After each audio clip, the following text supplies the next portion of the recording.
Contract marriage ഭാഗം 89. ദിവസങ്ങൾ ആഴ്ചകളായും ആഴ്ചകൾ മാസങ്ങളായും വേഗത്തിൽ നീങ്ങിപ്പോയി. ശിവന്റെ നെഞ്ചിലെ പ്രാണനായി, അവൻ്റെ ഹൃദയതാളമായി അവൾ പൂർണ്ണമായും അലിഞ്ഞു ചേർന്നിരുന്നു. പരസ്പരം മനസ്സിലാക്കി സ്നേഹിച്ച് വിട്ടുകൊടുക്കാൻ മനസ്സില്ലാത്ത വിധം അത്രമേൽ ജീവനായി മാറിയിരുന്നു ഇരുവർക്കും. അവളില്ലാത്ത നേരങ്ങളെക്കുറിച്ച് അവനിപ്പോൾ സങ്കല്പിക്കാൻ പോലും കഴിയാറില്ല. ആദ്യം ഒരു ലക്ഷ്യം മുന്നിൽ കണ്ട് ഒന്നു ചേർന്നവർ. ജീവിതം നമ്മുടെ സങ്കല്പങ്ങൾക്കും സ്വപ്നങ്ങൾക്കും കണക്കുകൂട്ടലുകൾക്കും അപ്പുറമാണല്ലോ സംഭവിക്കുന്നത്. മനുഷ്യൻ പലവിധ പദ്ധതികൾ നെയ്യുന്നു, പക്ഷേ നടപ്പിൽ വരുന്നത് ദൈവത്തിൻ്റെ തീരുമാനമാണ് എന്ന ബൈബിൾ വചനം പോലെ ഇവിടെയും അങ്ങനെ തന്നെ. മോളെ ഭദ്രേ, ശിവൻ എന്തിയെ? അടുക്കളയിൽ നിന്ന് കല്യാണിയുമായി എന്തോ പറഞ്ഞു നിന്ന ഭദ്രയുടെ അടുത്തേക്ക് വന്നുകൊണ്ട് ചന്ദ്രിക ചോദിച്ചതും അവൾ പെട്ടെന്ന് അവർക്ക് നേരെ നോക്കി. മുകളിൽ റൂമിലുണ്ടമ്മേ, ഇന്ന് ലീവാണെന്നാ പറഞ്ഞേ. ആ, സ്വന്തം കമ്പനി ഉള്ളവർക്കൊക്കെ എന്താ എപ്പോൾ വേണേലും പോവുകയും വരികയും ചെയ്യാമല്ലോ. ഇനിയിപ്പം പോയില്ലേലും കുഴപ്പമില്ല, ആര് ചോദിക്കാൻ? അടുത്തു നിന്ന് അവരുടെ സംസാരം കേട്ടുനിന്ന കല്യാണി ആരോടൊന്നില്ലാതെ പറഞ്ഞതും രണ്ടാളുടെയും നോട്ടം കല്യാണിക്ക് നേരെയായി. ഭദ്രയ്ക്ക് കല്യാണി പറഞ്ഞത് ഒട്ടും ഇഷ്ടപ്പെട്ടില്ലായിരുന്നു. അവസരം കിട്ടിയാൽ കല്യാണി പഴയ പോലെ തന്നെയാണ് ഭദ്രയോട് എന്തേലുമൊക്കെ പറഞ്ഞുടക്കും. രണ്ടാൾക്കുമുള്ളിൽ സ്നേഹമാണ്, എങ്കിലും പുറമേ അങ്ങനെ കാണിക്കാറില്ല. പുറമേ പഴയ പോലെ തന്നെ, കണ്ടാൽ ഓരോന്ന് പറഞ്ഞു നിൽക്കും, കീരിയും പാമ്പും പോലെ. ഇതൊക്കെ എല്ലാവർക്കും അറിയാവുന്നത് കൊണ്ട് തന്നെ അതൊന്നും ആരും അവിടെ കാര്യമാക്കാറില്ല. ഭദ്രയുടെ ജീവൻ രക്ഷിച്ചതോടെ ശിവനും ഒന്നും മൈൻഡാക്കാറില്ല. അവൻ്റെ പ്രവൃത്തികളിൽ അതിൻ്റെ നന്ദി കല്യാണിയോടുണ്ട് താനും. അതെന്താ ചേച്ചി അങ്ങനെ പറയുന്നേ? സ്വന്തം കമ്പനിയാണേലും ശിവേട്ടൻ അവിടെ പോയി നന്നായി പണിയെടുക്കുന്നുണ്ട്, അല്ലാതെ വെറുതെ മുതലാളി കളിച്ചിരിക്കുമല്ല. അങ്ങനെ ആയിരുന്നിരുന്നേൽ ഇന്ന് അങ്ങനെ ഒരു കമ്പനി ഇത്രയും വളർന്നു വലുതായി നിൽക്കില്ലായിരുന്നു. ശിവേട്ടൻ്റെ കഷ്ടപ്പാട് കൊണ്ട് കൂടിയ കല്യാണി പറഞ്ഞത് ഇഷ്ടപ്പെടാതെ ഭദ്ര ഉടനടി പറഞ്ഞതും ഭദ്രയുടെ വാക്കുകൾ കേട്ട് തൊട്ടടുത്തുനിന്ന ചന്ദ്രികയ്ക്ക് സ്വന്തം പങ്കരിൽ അഭിമാനം തോന്നി. മതിപ്പോടെ അവരുടെ രണ്ടാളുടെയും മുഖത്തേക്ക് നോക്കി ചന്ദ്രിക. പലപ്പോഴും ഭദ്രയുടെ സംസാരത്തിൽ നിന്ന് അവൾ ശിവനെ എത്രമാത്രം മനസ്സിലാക്കിയാണ് അവൻ്റെ ജീവിതത്തിൽ നിൽക്കുന്നതെന്ന് ചന്ദ്രികയ്ക്ക് മനസ്സിലാക്കാൻ കഴിഞ്ഞിട്ടുണ്ട്. സ്വന്തം ഭർത്താവിനെ തമാശയ്ക്ക് പോലും മറ്റൊരാൾ താഴ്ത്തി പറയുന്നത് കേട്ടു നിൽക്കാൻ കഴിയാതെ, കണ്ടില്ലേ അവന് വേണ്ടി അവൻ്റെ ചെയ്തികൾ ഓരോന്നായി അവൾ നിരത്തി കാണിക്കുന്നത്. ശരിക്കും അവനെ എത്രമാത്രം സ്നേഹിക്കുന്നുണ്ട് ഈ പെണ്ണ്. ചന്ദ്രിക ഒരു നിമിഷം അവളെ തന്നെ നോക്കി. എന്താ അമ്മേ, ഞാൻ പറഞ്ഞത് ശരിയല്ലേ? ഒറ്റ രാത്രി കൊണ്ട് ബിസിനസ് മേഖലയിൽ ഉയർന്നു വന്ന് തൻ്റേതായ ഒരു ഇടം ഉണ്ടാക്കിയെടുത്ത ഒരാളല്ലല്ലോ ശിവേട്ടൻ. വർഷങ്ങളായി കഷ്ടപ്പെട്ടിട്ട് തന്നെയല്ലേ. അല്ലാതെ കാശുണ്ടെന്നും പറഞ്ഞ് കുറേ ജോലിക്കാരെയും വെച്ച് വെറുതെ മുതലാളി കളിച്ചിരുന്നോ? ഇല്ല, ചന്ദ്രിക പെട്ടെന്ന് പറഞ്ഞതും കല്യാണി അത് കേട്ട് ഭദ്രയെ നോക്കാതെ ചന്ദ്രികയെ നോക്കി മെല്ലെ പുഞ്ചിരിച്ചു. പരസ്പരം അറിയാം ഇതൊക്കെ വെറുതെയാണെന്ന്. ശിവൻ എന്താണെന്നും അവൻ്റെ സ്വഭാവം എന്താണെന്നും അവൻ എങ്ങനെയാണ് ഇതുവരെ എത്തിയതെന്നും കല്യാണിക്കും അറിയാം. എന്താ കല്യാണി ചേച്ചി, ചേച്ചിക്കിപ്പോൾ ഒന്നും പറയാനില്ലേ? ഭദ്ര കുറച്ചു മുന്നേ കല്യാണി അങ്ങനെ പറഞ്ഞതിൻ്റെ ദേഷ്യത്തിൽ നിന്ന മുഖവുമായി അവരെ നോക്കി. കല്യാണി പെട്ടെന്ന് എന്തോ പറയാൻ വന്നതും ചന്ദ്രിക അതിനെ തടഞ്ഞു. മതി മതി, രണ്ടാളും വേറെ എന്തെങ്കിലും പണി നോക്കിക്കേ. രാവിലെ തുടങ്ങിക്കോളും എന്നേലും പറഞ്ഞ് ചെറിയ പിള്ളേരെ പോലെ. സത്യത്തിൽ രണ്ടു പേർക്കിട്ടും രണ്ടെന്നും തരേണ്ടതാണ്. ഭദ്ര ചന്ദ്രിക പറയുന്നത് കേട്ട് കല്യാണി നോക്കി മുഖം വേർപ്പിക്കുന്നുണ്ട്. കല്യാണിയാണെങ്കിൽ അവളെ തിരിച്ച് പുച്ഛത്തോടെയും നോക്കി മുഖം തിരിച്ചു. മോളെ, നീ ചെന്ന് ശിവനോട് പറ താഴേക്കിറങ്ങി വരാൻ. അച്ഛനെന്തോ അവനോട് സംസാരിക്കാനുണ്ടെന്ന്. എന്താ അമ്മേ, എന്തേലും പ്രശ്നമുണ്ടോ? ഒരു നിമിഷം ഭദ്ര അതുവരെ ഉണ്ടായിരുന്ന സന്തോഷമെല്ലാം മാറ്റിവെച്ച് ആദ്യ നിറഞ്ഞ മുഖത്തോടെ അവരോട് ചോദിച്ചു. ചന്ദ്രികയെ നോക്കി. ഭദ്രയ്ക്ക് പേടിയാണ് അങ്ങനെയൊക്കെ കേൾക്കുമ്പോൾ. ഒന്നാമേ ഇവിടെ വന്നതിൽ പിന്നെ പലതവണ ചത്ത് ജീവിച്ച് എണീറ്റ് വന്നതാണല്ലോ അത് തന്നെ കാരണം. എൻ്റെ കൊച്ചേ, നീ ചുമ്മാ ആവശ്യമില്ലാത്ത ഒന്നും ആലോചിച്ചു കൂട്ടണ്ട. ഇത് വേറെ എന്തോ കാര്യമാണ്.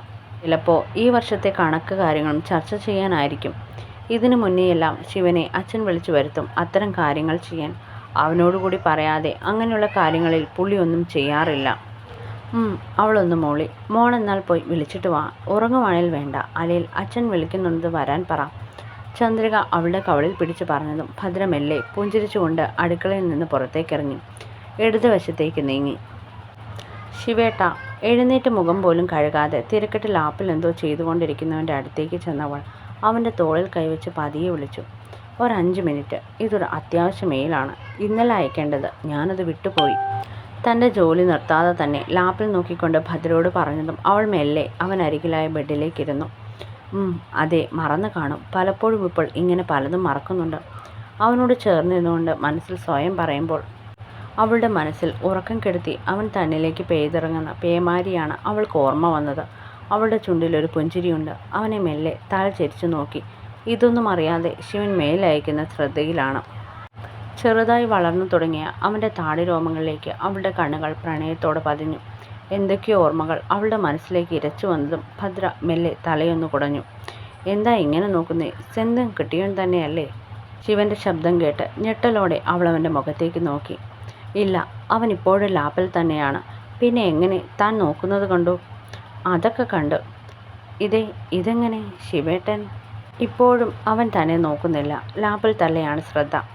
എനിക്ക് നിന്റെ മനസ്സറിയാം. നീ ചിന്തിക്കുന്നതും എന്തിന് നിന്റെ നോട്ടം പോലും. അത്രയും പറഞ്ഞിട്ട് ശിവൻ അവളെയൊന്ന് നോക്കിയിട്ട് വീണ്ടും ലാപ്പിലേക്ക് തിരിഞ്ഞതും അവളുടെ ചുണ്ടിലൊരു പുഞ്ചിരി വിടർന്നു. അവളുടെ ചിരിക്ക് പിന്നിൽ മറ്റൊരു കാര്യം കൂടി ഉണ്ടായിരുന്നു. ഇതുവരെ അവനോട് പോലും പറയാതെ തൻ്റെ മനസ്സിൽ കൊണ്ടു നടക്കുന്ന ഒരു സംശയം. അവൾ പതിയെ അവൻ കാണാതെ തൻ്റെ കൈയെടുത്ത് വയറിന് മേൽ വെച്ചു. എന്തോ അവളുടെ കണ്ണുകൾ നിറഞ്ഞു. ഉറക്കമില്ലാത്ത രാത്രികൾക്കിടയിൽ എപ്പോഴോ ആണ് ഡേറ്റ് തെറ്റിയ കാര്യം യാദൃച്ഛികമായി ശ്രദ്ധയിൽപ്പെട്ടത്. പീരിയഡ്സ് ആയതിൽ പിന്നെ ഇന്നുവരെ ഡേറ്റ് തെറ്റാറില്ല. 1-2 ദിവസം മുന്നോട്ട് പോകും എന്നല്ലാതെ. ഇതിപ്പോൾ ആദ്യമായാണ് 1 മാസം അടുത്ത് വരെ മുന്നോട്ട് പോകുന്നത്. ആദ്യമൊക്കെ അത്ര കാര്യമായി എടുത്തില്ലെങ്കിലും ഇപ്പോൾ എന്തോ ഒരു സംശയം പോലെ. സത്യത്തിൽ തൻ്റെ സംശയം സത്യമാകുമോ ഇല്ലയോ എന്ന ഭയം കൊണ്ടാണ് ഒന്ന് നോക്കുകൂടി ചെയ്യാതെ ഇത്രയും ദിവസം തള്ളി നീക്കിയത്.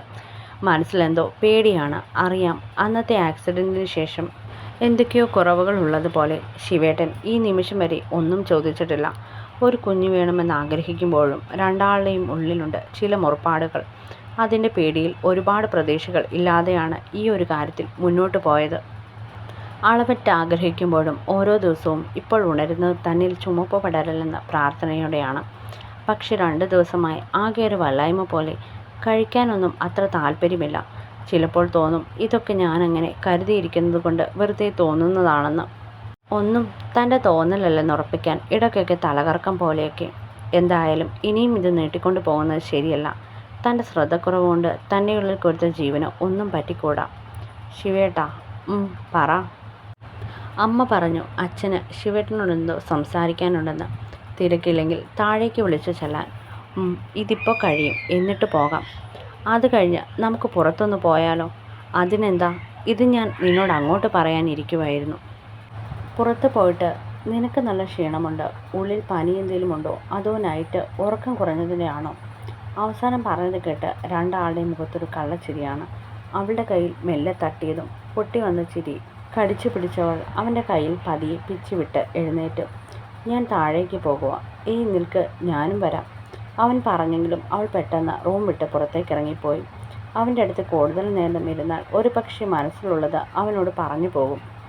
എന്തായാലും ഉറപ്പ് വരുത്തിയിട്ടേ അവനോട് പറയുന്നുള്ളൂ. അവൾ ആദ്യമേ തന്നെ അത് ഉറപ്പിച്ചിരുന്നു. പറഞ്ഞിട്ട് പ്രതീക്ഷിച്ചിട്ട് ആഗ്രഹിച്ചിട്ട് ഒടുക്കം നിരാശപ്പെടേണ്ടി വന്നാൽ അത് വലിയ സങ്കടമാകും. അവനെ ഒരു രീതിയിലും നോവിക്കാൻ അവൾ ആഗ്രഹിച്ചിരുന്നില്ല. സംശയം സത്യമാണേൽ അങ്ങനെ ആകണമെന്ന് തന്നെയാണ് പ്രാർത്ഥന. അങ്ങനെയാണെങ്കിൽ അത് ഏറ്റവും സന്തോഷത്തോടെ തന്നെ അവനോട് പറയണം. അവൻ്റെ മുഖത്ത് വിരിയുന്ന സന്തോഷം കാണണം. അവൻ്റെ മാത്രമല്ല, ഈ വീട്ടിലുള്ള എല്ലാവരുടെയും. ശിവൻ അച്ഛനെ കണ്ടിട്ട് വന്നപ്പോഴേക്കും ഭദ്ര പുറത്തേക്ക് പോകാൻ ഒരുങ്ങിക്കഴിഞ്ഞിരുന്നു. ഒരുങ്ങിയോ? ഞാനൊന്ന് കുളിക്കട്ടെ, ഇപ്പോൾ പോകാം. അവൻ പെട്ടെന്ന് തന്നെ പറഞ്ഞിട്ട് ബാത്റൂമിലേക്ക് കയറി. അവൻ ഒരുങ്ങിയിറങ്ങിയതും രണ്ടാളും മുറിവിട്ട് പുറത്തേക്കിറങ്ങി. ഭദ്രയ്ക്ക് നല്ല ടെൻഷനുണ്ട്. കാറിൽ നിന്ന് പോകുമ്പോൾ അവളുടെ മനസ്സിൽ തൻ്റെ സംശയം സത്യമാണോ അല്ലയോ എന്നറിയാനുള്ള സമയം കുറഞ്ഞു പോകും തോറും ആകെ ഒരു പേടി. വീട്ടിൽ നിന്നപ്പോൾ പോലും ഇത്രയും ആദിയില്ലായിരുന്നു. ശിവേട്ടൻ എന്തെങ്കിലും വാങ്ങാനോ മറ്റോ? എനിക്കൊന്ന് പാർലർ വരെ കയറണം. പെട്ടെന്ന് വരാം. ഞാനും വരാം. വേണ്ട, ആ സമയം ശിവേട്ടൻ എന്തെങ്കിലും ഉണ്ടെങ്കിൽ ചെയ്തു, ഞാൻ വന്നേക്കാം. അവൾ പറഞ്ഞതും അവൻ പിന്നെയൊന്നും പറയാൻ പോയില്ല. അവളെ അവിടെ ഇറക്കി ശിവൻ പോകുമ്പോൾ അവൻ്റെ മനസ്സിലുണ്ടായിരുന്നു അവൾ എന്തോ കാര്യത്തിന് തന്നെ മനഃപൂർവ്വം ഒഴിവാക്കിയതാണെന്ന്. അവൻ പക്ഷേ ഒന്നും ചോദിക്കാനോ പറയാനോ നിന്നില്ല. എന്തായാലും അവൾ തന്നോട് പറയുമെന്ന് അവനറിയാം. അങ്ങനെ തന്നെ നിന്ന് ഒന്നും ഒളിക്കാൻ അവൾക്ക് കഴിയില്ല. പക്ഷേ എന്താണ് കാര്യമെന്നറിയാനുള്ള ആകാംക്ഷ അവനിൽ നിറഞ്ഞു. തിരികെ അവൻ എങ്ങും പോകാതെ കാറുടെ ഒതുക്കി ഇട്ടിട്ട് അവളുടെ വിളിക്കായി കാത്തിരുന്നു. അതേസമയം അവൻ്റെ മനസ്സിലൂടെ പലവിധ ചിന്തകൾ കടന്നുപോയി. ശിവൻ പോയതിന് തൊട്ടു പിന്നാലെ പാർലറിന് തൊട്ടടുത്തുള്ള ലാബിലേക്ക് കയറി ചെല്ലുമ്പോൾ അവളിൽ നല്ല പരിഭ്രമമുണ്ട്. അവളുടെ കൈയും കാലും വിറയ്ക്കുന്നത് പോലെയൊക്കെ തോന്നി. കുറഞ്ഞ നേരം കൊണ്ട് വിളിക്കാത്ത ദൈവങ്ങളില്ല. മനസ്സിൽ ഒന്ന് മാത്രം, നിരാശയോടെ തിരികെ മടങ്ങേണ്ടി വരരുത്. കണ്ണൊക്കെ നിറഞ്ഞു വന്നു. എന്താ ചേച്ചി? എന്തു നോക്കാനാ? പ്രഗ്നൻസി ടെസ്റ്റ് ചെയ്യാനാ. അത് പറയുമ്പോൾ അവളുടെ ചുണ്ടുകൾ വിറച്ചു. അകത്തേക്ക് വരാമോ? ഭദ്ര തലയാട്ടിക്കൊണ്ട് അകത്തേക്ക് ചെല്ലുമ്പോൾ അവളുടെ നെഞ്ചെടുപ്പ് തൊട്ടടുത്ത് നിൽക്കുന്ന ആൾക്ക് കേൾക്കാൻ പാകത്തിനെന്നവണ്ണം ഉയർന്നിരുന്നു. എന്നെ സങ്കടപ്പെടുത്തരുതേ ദൈവമേ. എൻ്റെ ശിവേട്ടനോട് എനിക്ക് പറയാൻ എസ് എന്നൊരു മറുപടി മാത്രമേ ഉണ്ടാകാവൂ. അകത്തെ റൂമിലേക്ക് കയറും മുന്നേ അവൾ മനസ്സിൽ പറഞ്ഞുകൊണ്ട് അകത്തേക്ക് കയറി. ജീവിതത്തിൽ ഇതിനേക്കാൾ വലിയൊരു പരീക്ഷണം ഇനി നേരിടാനില്ലാത്തതുപോലെ അത്രമേൽ ഭയത്തോടെ റിസൾട്ട് അറിയാനായി കാത്തിരിക്കുമ്പോൾ സൈലൻ്റായ അവളുടെ ഫോണിലേക്ക് പലതവണ ശിവൻ്റെ കോൾ വന്നുകൊണ്ടിരുന്നു. അങ്ങനെയൊന്ന് അവൾ മുൻകൂട്ടി പ്രതീക്ഷിച്ചത് കൊണ്ട് തന്നെയാണ് സൈലൻ്റാക്കി വെച്ചതും. ഇനി രണ്ടിലൊന്നറിയാതെ തനിക്കൊന്നിനും ആരോടും മിണ്ടാനും പറ്റില്ലെന്ന് തോന്നി. അവളിപ്പോൾ കടന്നു പോകുന്നത് അത്തരമൊരു മാനസികാവസ്ഥയിലൂടെയായിരുന്നു. ആ സമയം അവൾ തനിച്ചു നിൽക്കാനായിരുന്നു ആഗ്രഹിച്ചതും. കുറച്ച് പാട്ടുകൾ കൊണ്ട് സ്റ്റോറി അവസാനിക്കും. Thank you.